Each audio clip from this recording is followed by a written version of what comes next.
There comes a point in most client-consultant relationships when the consultant needs to ask for more money, and it can be tricky. How do we navigate these conversations? Let's talk about it in the podcast.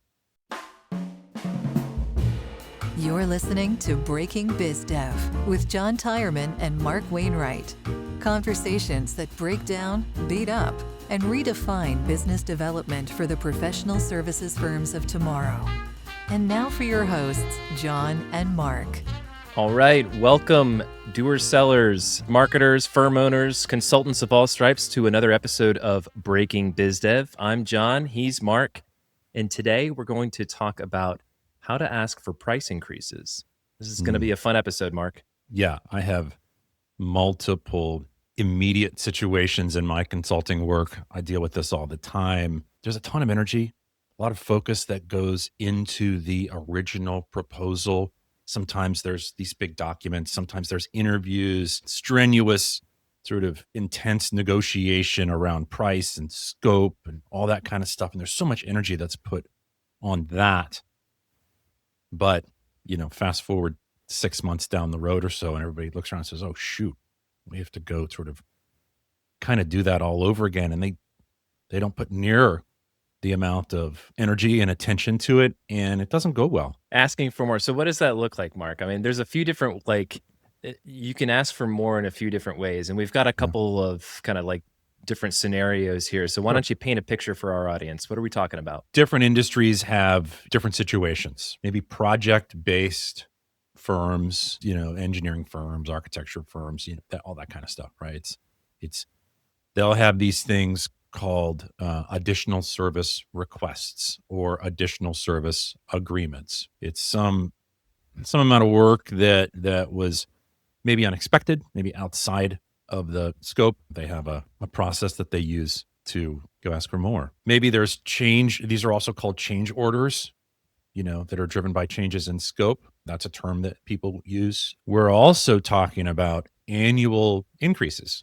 And I have worked with wealth management firms in the past, and, they'll charge their clients a percentage based on their assets under management. And at some point, those relationships, could be early on. It could be a years old relationship. Sometimes they have to go back to their clients and make an adjustment in that percentage. And I've experienced this in the work that I do. We've talked a little bit about how I structure my business. I'm based on a set monthly amount that is agreed to with my clients. And if I work with clients long enough, I start looking at that number and I say, you might need to change that. I don't know you've done a similar thing.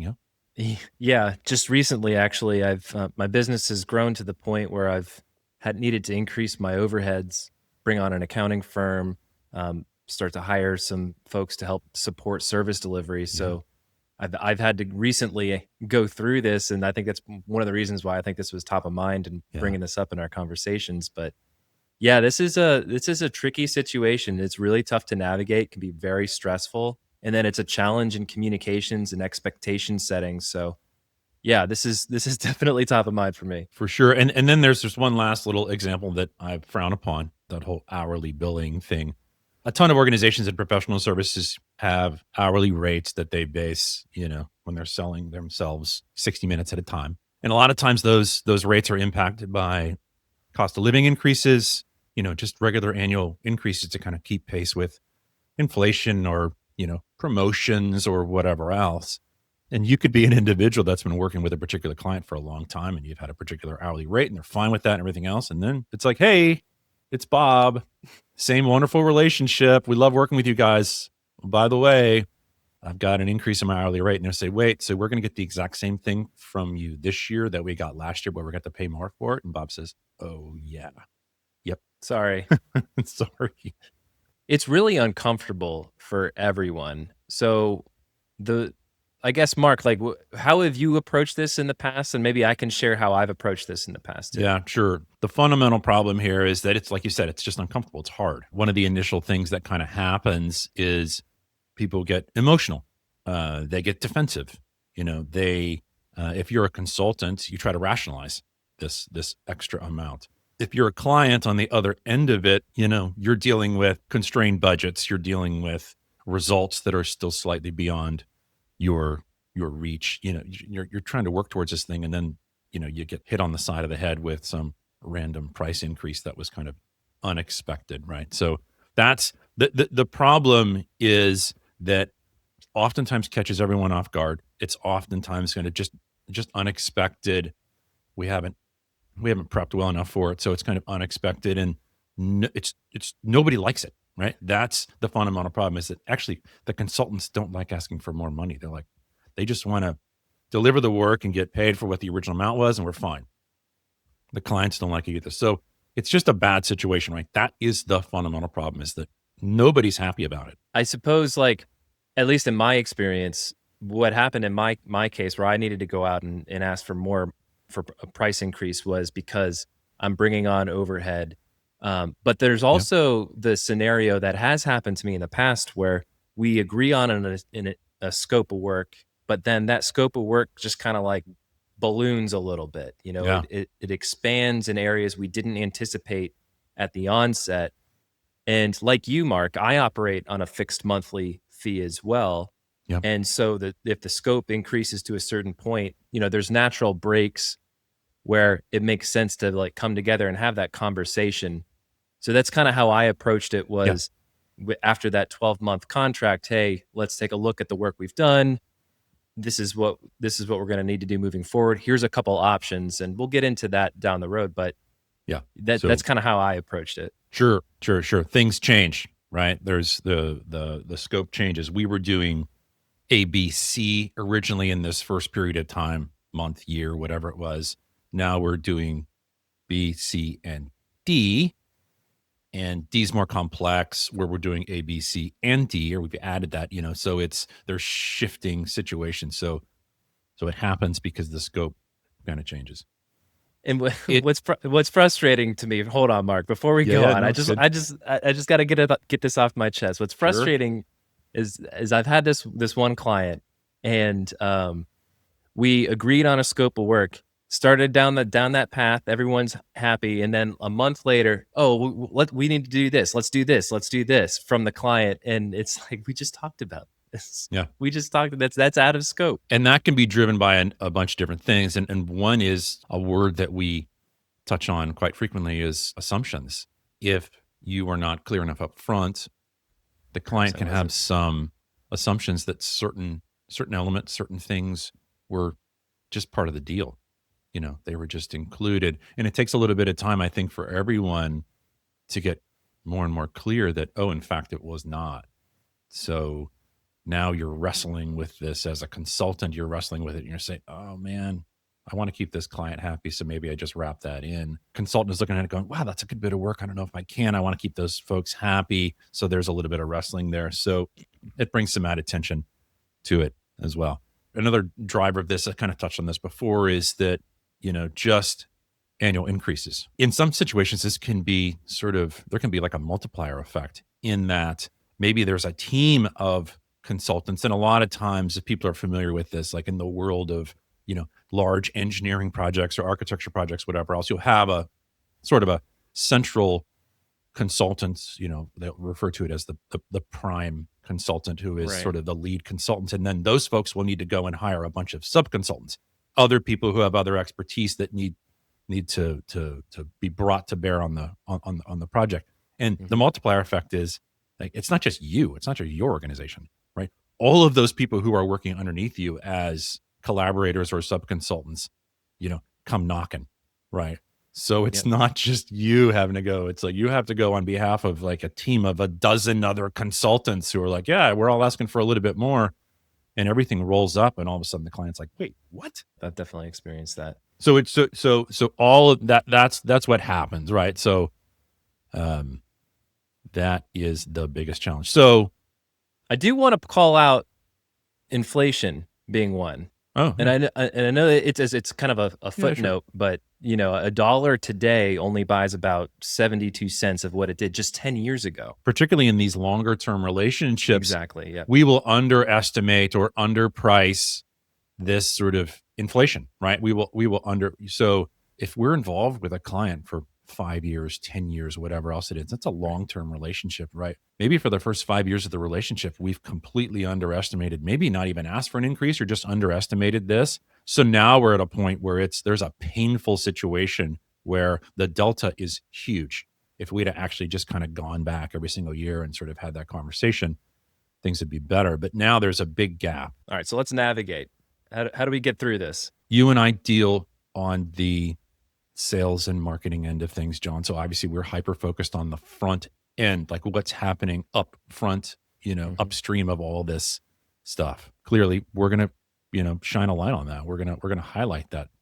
So just like with the original sale, we have to use great discovery, even while we're under contract, as we're developing these new scopes, added scopes, expanded, whatever else. Things are going to lead to these conversations where you need to ask for more. We need to use good discovery, and discovery involves understanding what is most important to the client so that we can then price those things. And then we have to use great 3-option proposals with this spectrum of recommendations. When we go ask for more money, we cannot default back to the same old behaviors, even if the original contract was done well. Good discovery, good understanding led to 3-option proposals with great recommendations. The client picked option B. Everybody was happy, but now at some point in the future, we're needing to ask for more because things have changed, things have grown, whatever else. We can't default back to that. Oh, I'm just going to give them one number and have them say yes. What happens when we give them the one number and we're sort of, we're in a relationship now, we're under contract, right? If we give them one number, even to a more severe degree than previously, they feel like we're forcing their hand because we're already under contract, that we've got sort of one arm behind, we've got their arm twisted behind their back, and we're the consultants, and we're just going to come in and we're going to work them over again with one number. We're going to push them, and they don't have any options. Like, we've already done 50% of the work already. We can't change now. And now they're asking for more. So, that just erodes trust and just beats up the relationship. I think you bring up a really good point about, and I just want to highlight this for our listeners, is that price increases, expanding scopes, redefining that, setting those expectations should be treated just like a new business development opportunity, a new sales opportunity. Even before we have to go ask for more, if we're doing these great 3-option proposals ahead of time, we're foreshadowing the future properly with our 3 options, everything else, we will find ourselves in these sticky situations less and less. And then when, the situation comes up where we have to ask more, we've got that information to kind of fall back on. We talked about this in the past, is that if we do great 3-option proposals ahead of time, a lot of times our high-priced option, the third option, whatever you want to call it, sometimes it's the first option, but the high-priced all-in option is the tool that we use to foreshadow the future, right? So if we've put that in front of the client and they opted for, option B, but they looked at that high-priced option like, wow, there's no way we're going to end up spending that much. You have that tool that everybody looked at together a year ago or whatever it was, and now you're going to sit down and review things, and you're like, you know what? We picked option B, but lo and behold, we found ourselves wandering towards, this high option. So we're there right now, right? We're at this high option because we had these 2 or 3 things that weren't going to be incorporated into that high-priced option that you opted out of. You explicitly opted out of. And now here we are, right?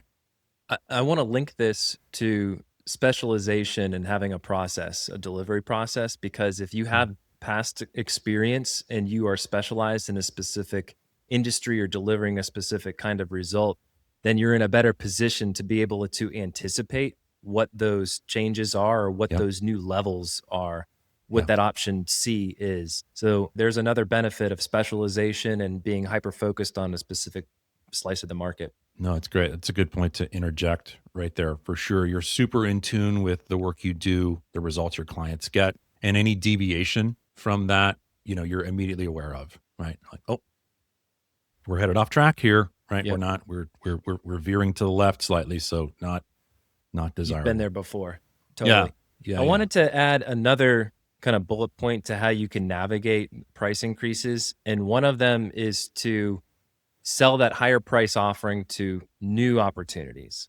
So if you found yourself in a position where, and I'll speak to my own experience, I priced my services a few years ago around myself being a solo consultant. But as the business has grown, as I've gathered more experience, I've been able to realize that, I need to increase my prices. One thing that I can do is replace old clients with new ones at that higher price point. You're listening to Breaking BizDev, The podcast that beats up, breaks down, and redefines business development for the professional services firms of tomorrow. Your hosts are John Tyerman, founder of Red Cedar Marketing, the podcast marketing company for experts and professional services firms, and Mark Wainwright, principal consultant and founder of Wainwright Insight, the fractional sales manager and sales consultant to professional services firms. If you find this podcast helpful, please help us by following the show and leaving a review on Apple Podcasts. And now, back to the show. Let's get slightly more specific on this, and I want to kind of talk through sort of a scenario. Are you going to quiz me, Mark? Sure, I'll quiz you a little bit, John. All right, so if we're gonna give them three options at this point, and just say we're going to give them like a low option, a high option, and then sort of a middle option. What would the low option be? I would look at that as redefining the scope of work at a lower price point. And it's a total lower dollar amount, it's a less of value that they're receiving. Yeah. But it's a way to recalibrate the scope of work to something that's manageable on the delivery end, but also satisfies the need for a lower price point on the client's end. Good. A+ for sure. Gold stars. So yeah, just to dig a layer deeper into that. And maybe this example applies more to sort of a longer term engagement where we're just sort of walking alongside the organization, and we're, whether it's a retainer or whether it's just sort of a consistent relationship we have. So our low option is we're going to carve out a bunch of stuff that we were doing before, pull out some scope, and then we're going to reintroduce a lower price that doesn't include some stuff we were doing before. And maybe some of that stuff was high value and maybe it wasn't. Maybe we were just spinning our wheels doing, a handful of different things with this client that really wasn't making much of an impact. So maybe we can carve that out, refocus on something that is of high value and high importance to them. Lo and behold, we end up with a slightly lower dollar point here. So in this scenario, there's our low option. Now let's swing the pendulum to the other side. What is the high option? Yeah, and this is kind of what I was alluding to earlier in having that specialization and being able to anticipate what the maturity of your clients looks like. So I can speak to in my world of helping clients with podcasts, I know that there's certain levels that can be unlocked as a media brand grows. So audience engagement becoming more and more like you need to spend more time engaging with your audiences on the high end, right? Or you start to develop sponsorship opportunities that take bandwidth to be able to manage. So those are like a couple examples. And then, so that's what I would do is on that high end, let's take a look at what mile markers are we hitting? What mile markers do we anticipate hitting in the next 6-12 months? And then how would the scope of work change if we hit those milestones? Got it. That's kind of how I would approach it. Yeah, good. I have a second alternative to that. Like so the first option was this carve out a bunch of scope, offer up for a lower dollar amount. This high option when we swung to the other end, and maybe this is a relationship, maybe it's a project based, maybe it's just a long-term relationship, whatever else it is. So from the get-go, from the time we signed the original contract, we have noticed that the client is, pushing the edge of the scope, right? And things have kind of almost subconsciously sort of expanded with time, right?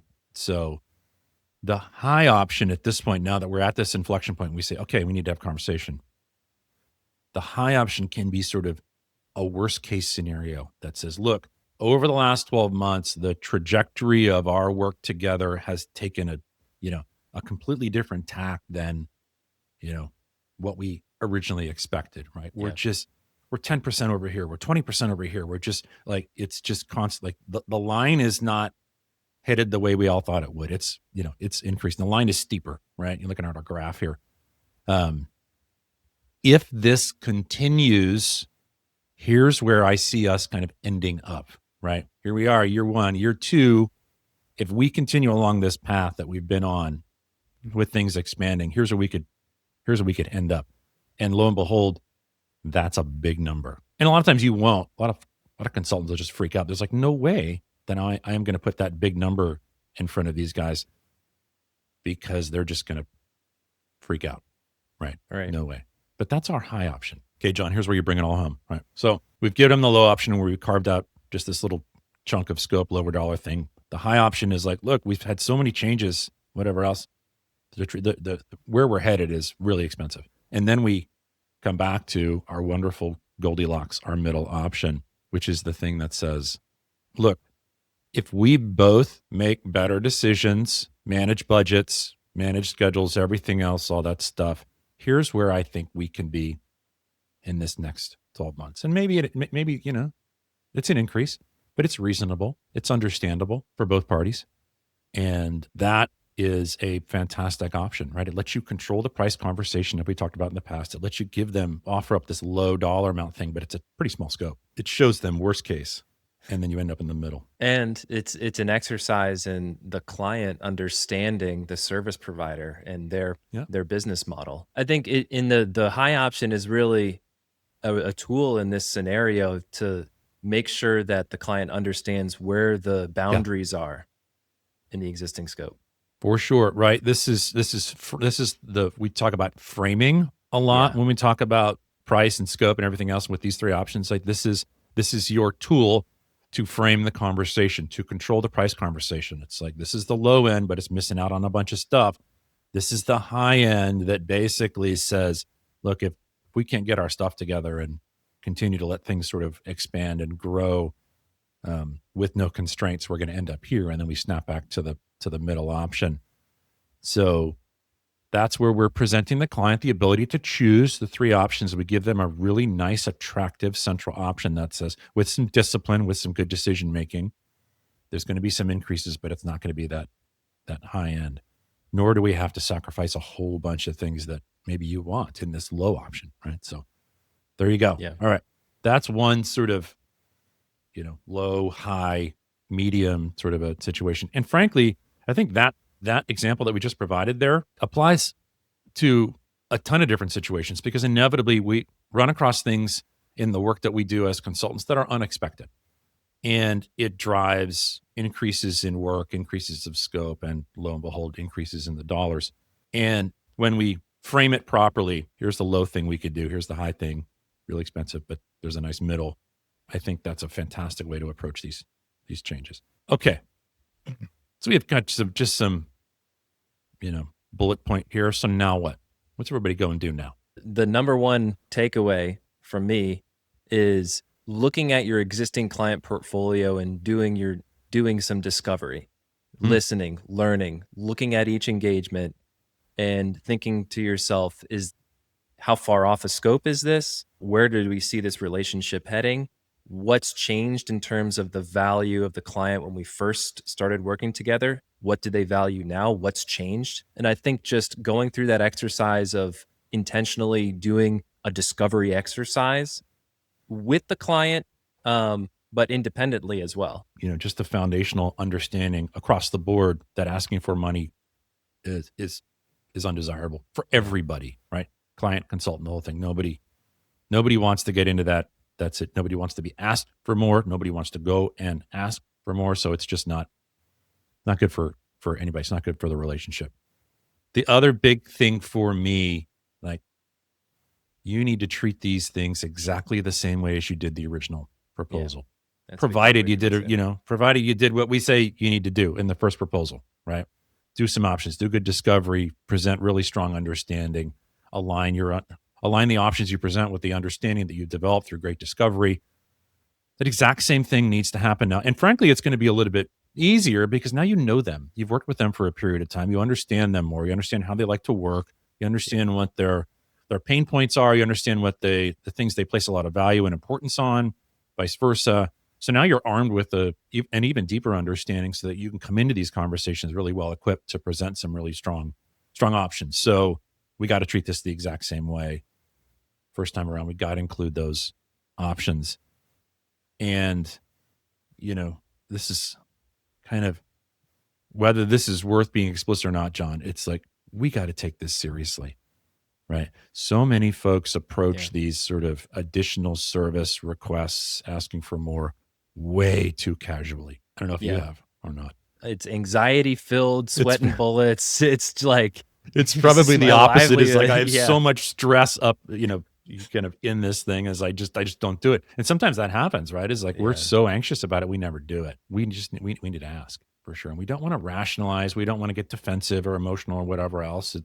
This is an opportunity to be emotionally intelligent, to work through some recommendations and some options, frame these options appropriately so that when we sign this next go round, when we head off on, part 2, then everybody's happy with the relationship. And we've got good trust, good working relationship, and we're frankly even more focused on the results that the client wants to get out of this. So, John, we've hammered this enough. I would love for people to have, a nice, rich conversation online with us, whatever else, about this topic. Hit us up on LinkedIn and tell us how you've navigated price increases with your clients along the way. We'd love to hear from you.